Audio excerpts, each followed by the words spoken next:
A word in seasons to the weary. Daily meditations from the ministry of Brother BHAKTH SINGH, Hebron, Hyderabad, India. Today's portion, 13th of April. Dearly beloved, I beseech you as a stranger and pilgrims, abstain from fleshly lust which war against the soul. 1 Peter chapter 2 verse 11. God had told Jacob to go to Bethel, but he delayed for a long time. Again the Lord spoke to Jacob and said, Arise, go up to Bethel, and dwell there, and make there an altar unto God, that appeared unto thee when thou fleddest from the face of Esau thy brother. You can see this in Genesis 35 verse 1. At last Jacob understood that the Lord really wanted him to go to Bethel. Then he looked at his family and noticed that they were wearing strange garments. He realized that these worldly garments spoke of vanity and lustful desires. Quite often, children form sinful habits and fall into sinful friendships. In their young age, they become slaves to worldly habits.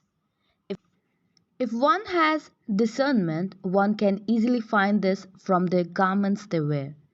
Yet many parents are utterly blind and unable to see that their children are being steadily drawn into the evil's net. They coolly say, Our children are so nice and so innocent.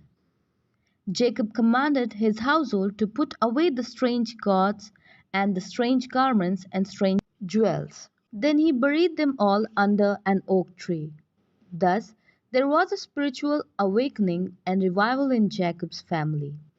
After this, Jacob and his people continued their journey, and the terror of God was upon the cities that were round about them. You can see this in Genesis chapter 35, verse 5.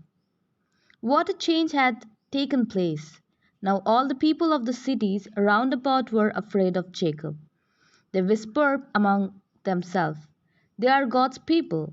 Before this, Jacob had been trembling and devising various schemes to appease his enemies.